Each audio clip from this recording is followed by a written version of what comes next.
My name is Nadej, and I'm 32 years old. Growing up, I thought I had a happy childhood.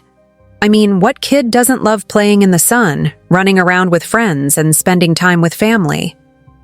My childhood was filled with laughter and adventure. I lived with my parents, John and Marie, and my younger brother, Junior, in a small house in Delmas. My father was a hard-working man, always striving to provide for us. My mother was a loving woman, always making sure we were fed and happy. I was a curious child, always asking questions and seeking answers. I loved playing with my friends in the street, riding my bike, and exploring the neighborhood. But as I look back, I realize that there were signs, subtle signs that something wasn't quite right. My father's temper would flare up sometimes, and my mother's smile would falter. But I pushed those thoughts aside, convinced that I was just being too sensitive. After all, what child doesn't have a happy childhood?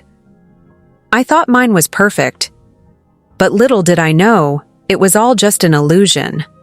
I remember the smell of my mother's cooking, the sound of my father's laughter, and the feel of the warm sun on my skin.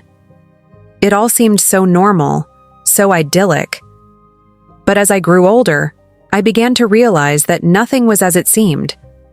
The memories of my childhood, the laughter and the tears, they all started to make sense in a different way. And now I'm left to wonder, was my childhood really happy? Or was it just a facade?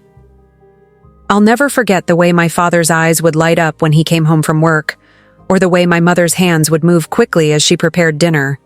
It was a life that seemed so ordinary, so familiar. But beneath the surface, something was brewing.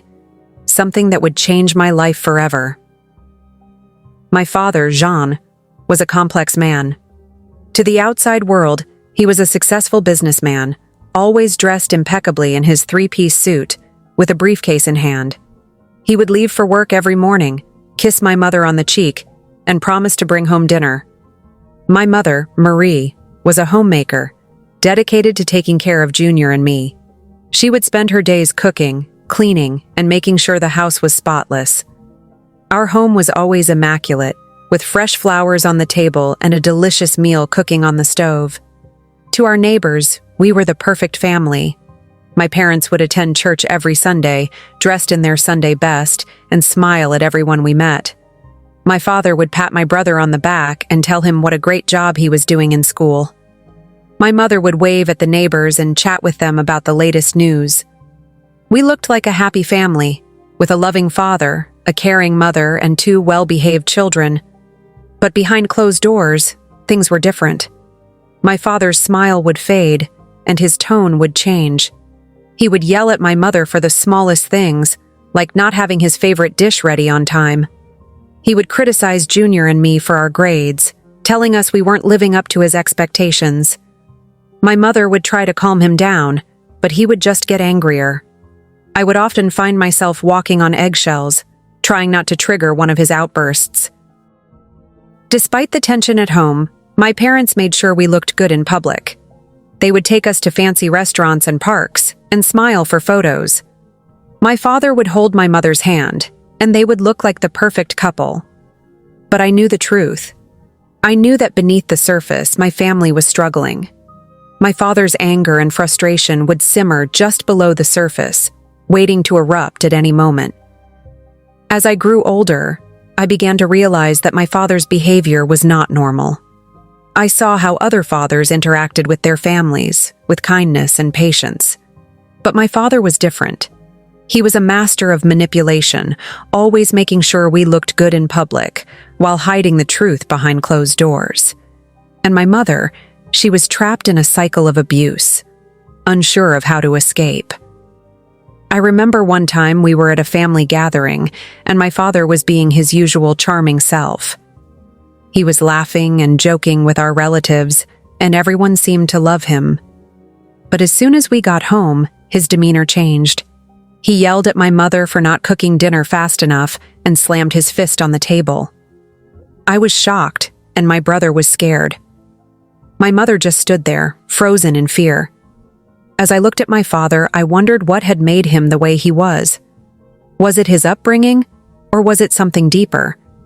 I never got the chance to ask him, but I knew that his behavior was not okay. And I knew that I had to find a way to escape, to break free from the cycle of abuse that had consumed our family for so long. The facade my family presented to the world was just that, a facade. It was a mask that hid the truth, a truth that would eventually come to light. And when it did, everything would change. I was 8 years old when I first noticed something was off. My father, Jean, was yelling at my mother, Marie, again. This time it was because dinner wasn't ready on time. I was sitting at the kitchen table, doing my homework, and I could feel the tension in the air. My mother was trying to calm him down, but he just got angrier. I didn't understand why he was so mad. I thought maybe it was my fault. Maybe I had done something wrong. My father started criticizing my mother's cooking, saying it was bland and unappetizing. My mother tried to defend herself, but he wouldn't listen. He just kept yelling and yelling. I felt scared and confused. I didn't know what to do. I looked at my brother, Junior, and he seemed just as scared as I was. After what felt like hours, my father stormed out of the house, slamming the door behind him. The house was silent for a moment, and then my mother burst into tears. I felt a pang of worry and got up from my seat to hug her. "Maman, it's okay," I said, trying to comfort her. But she just shook her head and whispered, "It's not okay, Nadej. It's not okay." I didn't understand what was happening. Why was my father being so mean? Why couldn't my mother just make him happy? I felt like I was walking on eggshells, never knowing when my father would blow up again. I started to feel anxious, always wondering what would trigger his anger. As the days went by, the yelling became more frequent. My father would criticize me and my brother for the smallest things. He would say we weren't good enough, that we were failures. I started to believe him. I felt like I was worthless, like I couldn't do anything right. My mother tried to reassure me, but I couldn't shake off the feeling of inadequacy. One day, my father came home from work and found that I hadn't cleaned my room perfectly. He yelled at me, saying I was lazy and irresponsible. I felt tears welling up in my eyes, but I tried to hold them back. I didn't want to give him the satisfaction of seeing me cry. But he just kept yelling, his voice getting louder and louder. I felt like I was going to collapse. My mother intervened, trying to calm him down, but he just pushed her away. "Leave me alone," he shouted. "I'm talking to Nadej." I felt a chill run down my spine as he glared at me. I didn't know what to do, so I just stood there, frozen in fear. The incident left me shaken. I couldn't sleep that night, thinking about what my father had said. I felt like I was walking on thin ice, never knowing when he would lash out again. And I couldn't help but wonder, was it something about me that made him behave this way? Was I the problem? The questions swirled in my head, keeping me awake long into the night. I woke up to the sound of my father's angry voice. He was yelling at my mother again, and I could feel my heart racing. I lay in bed, frozen, waiting for the storm to pass. My father, Jean, would often lash out at my mother, Marie, over the smallest things. One day it would be dinner not being ready on time. The next day it would be the house not being clean enough. As I got out of bed and headed to the kitchen, I could see the tension in the air. My father was pacing back and forth, his face red with anger. My mother was trying to calm him down, but he wouldn't listen. I tried to avoid eye contact, hoping not to draw attention to myself. "You're so incompetent," he shouted at my mother. "You can't even cook a decent meal." My mother tried to defend herself, but he cut her off. "You're useless," he said. "You don't know how to do anything right." I felt a knot in my stomach as I watched the scene unfold. My brother Junior walked into the kitchen, and I could see the fear in his eyes. We exchanged a nervous glance, both of us knowing that we had to tread carefully. After what felt like hours, my father stormed out of the house, slamming the door behind him. The silence that followed was oppressive. My mother burst into tears, and I felt a pang of worry. I went over to her and hugged her tightly. "Mama, it's okay," I said, trying to comfort her. But she just shook her head. "It's not okay, Nadej," she whispered. "It's not okay." As the days went by, the yelling became more frequent. My father would criticize me and my brother for the smallest things. He would say we weren't good enough, that we were failures. I started to believe him. I felt like I was walking on eggshells, never knowing when my father would blow up again. One day, my father came home from work and found that I hadn't cleaned my room perfectly. He yelled at me, saying I was lazy and irresponsible. I felt tears welling up in my eyes, but I tried to hold them back. I didn't want to give him the satisfaction of seeing me cry.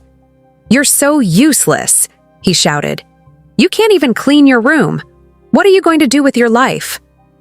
I felt a chill run down my spine as he glared at me. My mother tried to intervene, but he just pushed her away. "Leave me alone," he shouted. "I'm talking to Nadej." I stood there, frozen in fear, as he continued to berate me. The incident left me shaken. I couldn't sleep that night, thinking about what my father had said. I felt like I was worthless, like I couldn't do anything right. As the night wore on, I couldn't shake off the feeling of inadequacy. I felt like I was trapped in a never-ending cycle of fear and anxiety, and I couldn't help but wonder, was it something about me that made him behave this way? Was I the problem? The questions swirled in my head, keeping me awake long into the night. I knew I had to find a way to escape the emotional roller coaster that was my life, but I didn't know where to start. I stood in front of the mirror, staring at my reflection. My father's words echoed in my mind. "You're worthless, Nadej. You'll never amount to anything." I felt a knot in my stomach, and my eyes began to well up with tears. I couldn't understand why he hated me so much. Was it something I did? Was I not good enough? My mind wandered back to the incident a few days ago when my father yelled at me for not cleaning my room perfectly. My mother had tried to calm him down, but he just pushed her away. "Leave me alone," he shouted. "I'm talking to Nadej." I felt like I was going to collapse under his glare. As I gazed at myself, I started to believe what my father said. Maybe I was worthless. Maybe I wasn't good enough. I thought about all the times I tried to please him, to make him proud. But nothing seemed to work. I felt like I was walking on thin ice, never knowing when he would lash out again. My brother Junior walked into the room, and I quickly wiped away my tears. "Nadej, what's wrong?" he asked, noticing my red eyes. I just shook my head, not knowing how to explain the pain I felt inside. Junior had seen the abuse too, but he never talked about it. We both just tried to avoid our father's wrath.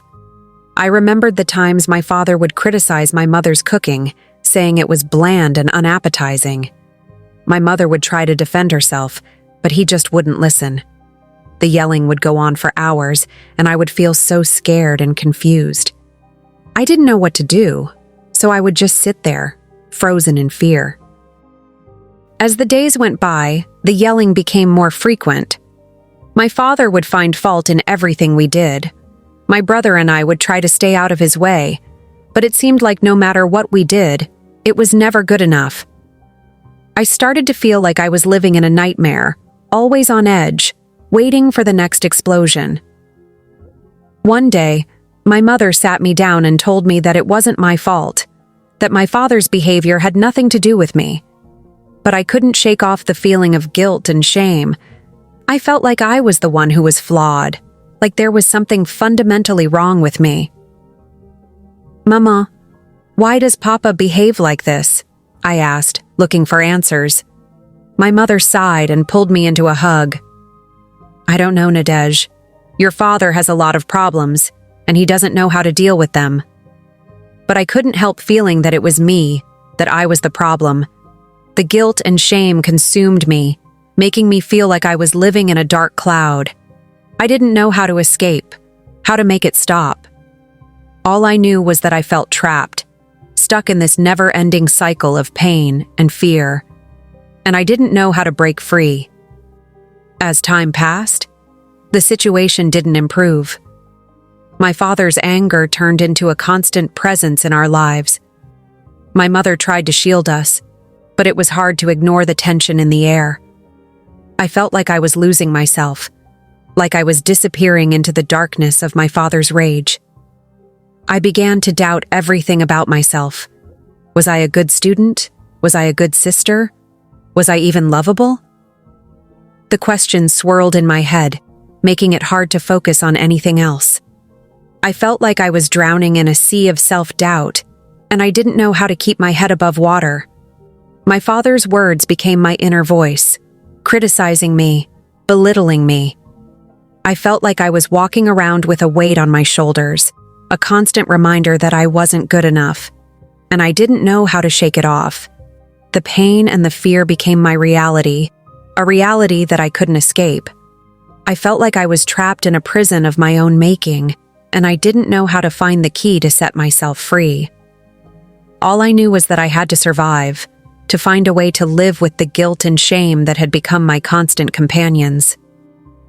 I walked through the school hallways, trying to blend in with the other students, but I felt like an outsider, like I was living in a different world.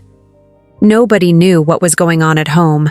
Nobody knew about the yelling, the criticism, the constant fear. I felt like I was carrying a heavy burden, one that I couldn't share with anyone. As I sat in class, I couldn't focus on the lessons. My mind kept wandering back to my father, to the way he spoke to me, to the way he made me feel. I felt like I was all alone, like nobody understood me. My friends would talk about their families, about their parents' support and love, and I would just smile and nod, pretending like I had the same thing. But the truth was, I felt isolated, like I was the only one going through this. I didn't know anyone else who had a father like mine, who constantly belittled and criticized them. I felt like I was living in a bubble that could burst at any moment. I tried to talk to my mother about it, but she just told me that everything would be okay, that my father loved me in his own way. But I didn't believe her. I knew that my father's love was conditional, that he only loved me when I did what he wanted me to do. As the days went by, the isolation felt like it was suffocating me. I couldn't breathe, couldn't think straight. I felt like I was trapped in a prison of my own making, with no way out. I started to wonder if anyone would even notice if I disappeared, if anyone would care. One day, I saw a counselor at school, hoping that she could help me. But when I tried to talk to her about my father, I just couldn't get the words out. I felt like I was stuck, like I was trapped in this situation and couldn't escape. The counselor noticed that something was wrong and asked me if everything was okay. I just shook my head, not knowing how to explain the complexity of my situation. She gave me a concerned look and told me that she was there for me, that I could talk to her any time. But I knew that I couldn't. Not yet. As I left the counselor's office, I felt like I was walking alone in the dark.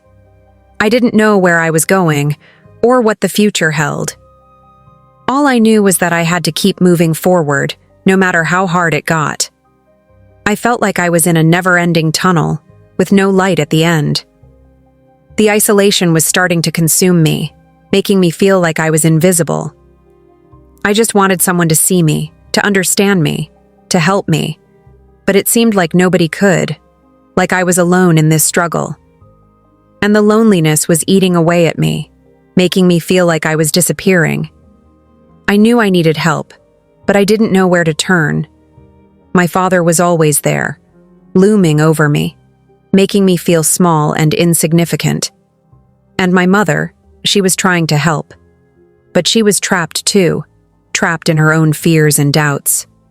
I felt like I was on my own, like I had to navigate this darkness by myself. The days turned into weeks, and the weeks turned into months. The isolation didn't lift, it just got heavier, like a weight that I couldn't shake off. I felt like I was drowning, like the water was closing over my head and I couldn't breathe. And I didn't know how much longer I could hold on. I sat in my room, staring blankly at the wall. The yelling had stopped for the day, but the silence was just as deafening. I felt like I was drowning in a sea of despair, with no lifeline in sight. My father's words echoed in my mind. "You're worthless, Nadege. You'll never amount to anything." I felt like I was living in a nightmare, and I couldn't wake up. I thought about my friends at school, how they seemed to have normal lives. They would talk about their parents, about how they supported them and loved them unconditionally. I felt like I was living in a different world, a world where love and support were just distant memories. I got up from my bed and walked over to my desk. I opened the drawer and pulled out a piece of paper. I started writing, pouring out my thoughts and feelings onto the page. I wrote about the yelling, the criticism, the constant fear. I wrote about how I felt like I was walking on eggshells, never knowing when my father would blow up again. As I wrote, tears streamed down my face. I felt like I was releasing some of the pent-up emotions, but it wasn't enough. I knew I needed more. I needed a way out. I needed someone to talk to, someone who would listen and understand. But who could I turn to?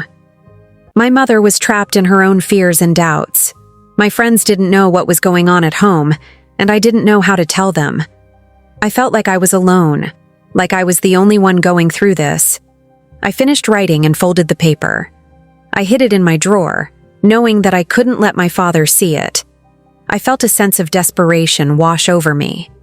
I didn't know how much longer I could keep this up. I didn't know how much longer I could live like this. As the days went by, the desperation grew. I felt like I was trapped in a never-ending cycle of pain and fear. I started to wonder if things would ever get better. I started to wonder if I would ever be free. One day, I walked into the kitchen, and my mother was cooking dinner. She looked tired, worn out. I knew she was struggling too, trying to keep everything together. I felt a pang of guilt, knowing that I was adding to her stress. "Mama, can I talk to you about something?"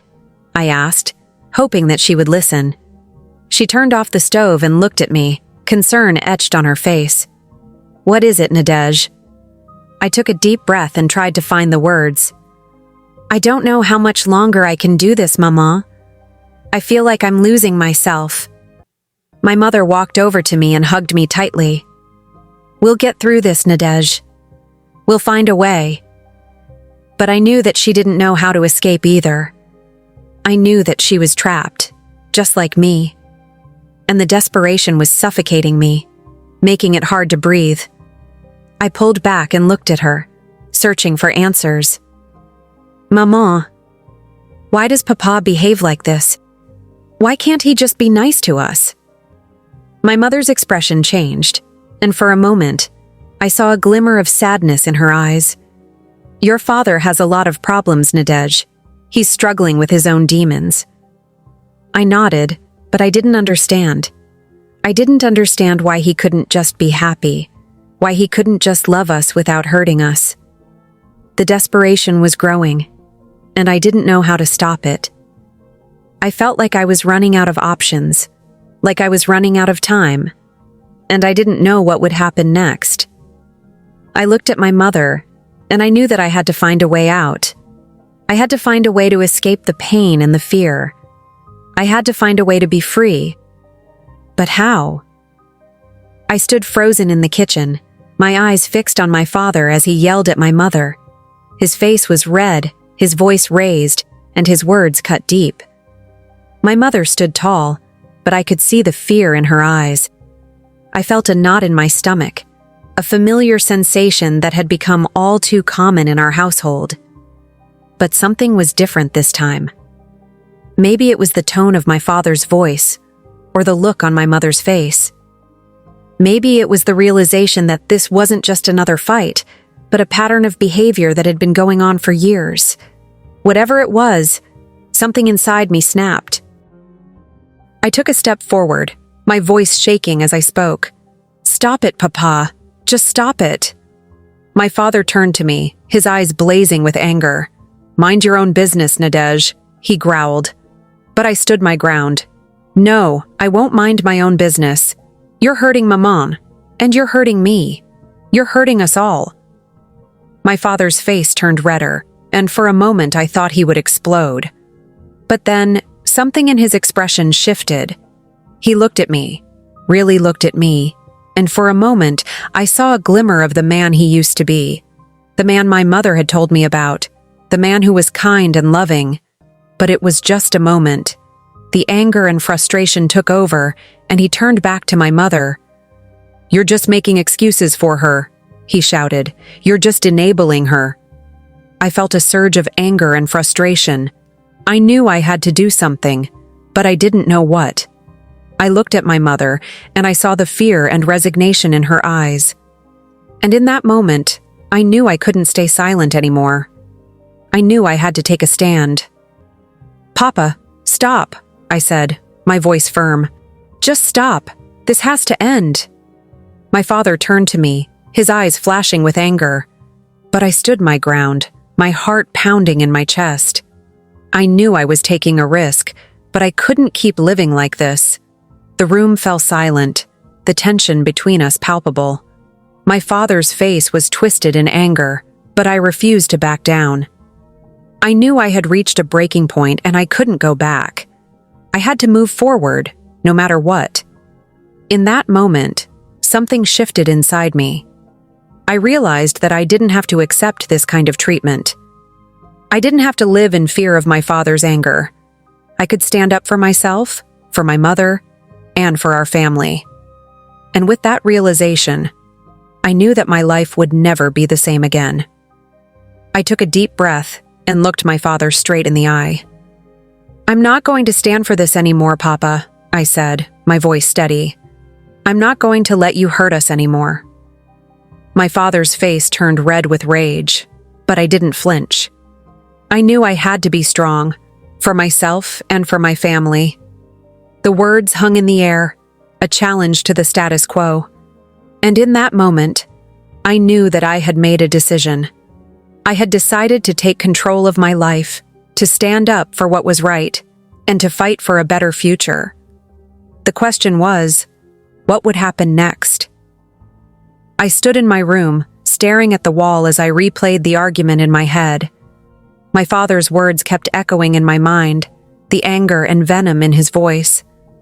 I felt a knot in my stomach as I thought about my mother's tears, her fear and resignation.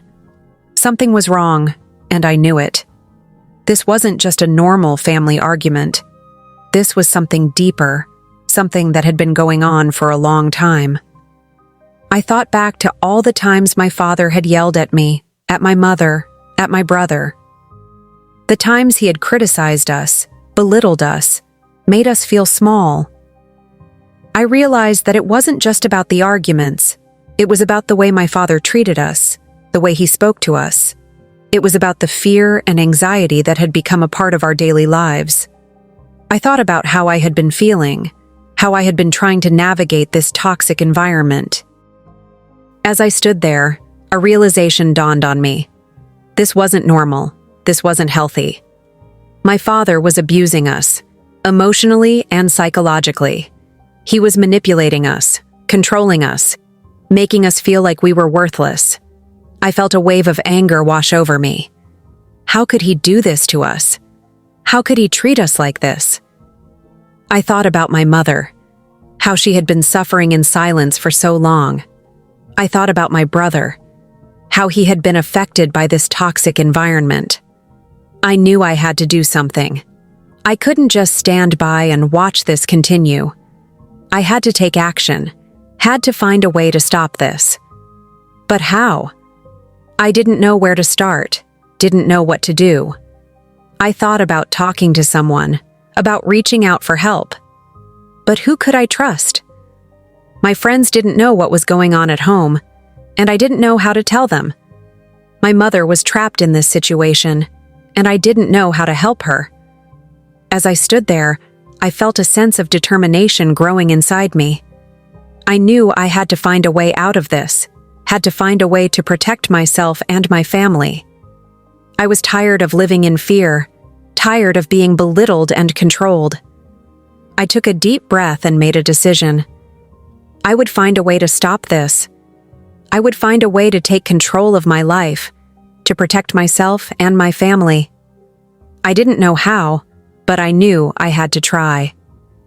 I walked over to my desk and pulled out a piece of paper.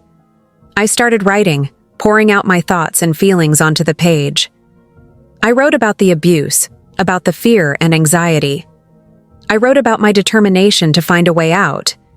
As I wrote, I felt a sense of clarity growing inside me. I knew what I had to do. I had to take action, had to find a way to stop the abuse. I had to protect myself and my family, and I was ready to do whatever it took to make that happen. I sat in my room, staring at the piece of paper in front of me. I had written down all my thoughts and feelings, all the things that had been weighing on my mind. I felt a sense of clarity, a sense of determination. I knew what I had to do. I got up from my chair and walked over to my phone. I hesitated for a moment, wondering if I was really ready to do this. But I knew I had to take action. I had to seek help. I scrolled through my contacts and found the number of a trusted teacher at school. Mrs. Nkansa had always been kind and supportive, and I knew I could trust her. I took a deep breath and dialed her number. "Mrs. Nkansa," she answered on the first ring. "Hi, Mrs. Nkansa, it's Nadege. I need to talk to you about something," I said, trying to keep my voice steady. "Of course, Nadege. What's going on?" she asked, concern etched in her voice. I took a deep breath and told her everything. I told her about the abuse, about the fear and anxiety. I told her about my decision to take action, to seek help. Mrs. Nkansa listened attentively, asking questions and offering words of encouragement. When I finished talking, she told me that she was proud of me for seeking help. "Nadege, you're doing the right thing," she said. "We'll get through this together. I'll help you find resources, people who can help you and your family." I felt a sense of relief wash over me. I knew I had made the right decision. I was taking control of my life, and I was seeking help. Mrs. Nkansa told me that she would set up a meeting with a counselor, someone who specialized in abuse cases. She assured me that everything would be confidential and that I would be safe. I nodded, even though she couldn't see me. I knew I had to trust her, trust the process. I was ready to take this step, to seek help and start healing. The next day, Mrs. Nkansa set up the meeting with the counselor. I sat in her office, nervous but determined. The counselor, Mrs. Owusu, was kind and understanding. She listened to my story, nodding and taking notes. "Nadege, you're not alone," she said. "We'll work together to find a way to keep you and your family safe. We'll explore options for getting your father the help he needs." I nodded, feeling a sense of hope for the first time in a long time. I knew it wouldn't be easy, but I was ready to take this step. I was ready to seek help and start healing. Mrs. Owusu explained that the first step would be to get a restraining order, to keep my father away from us.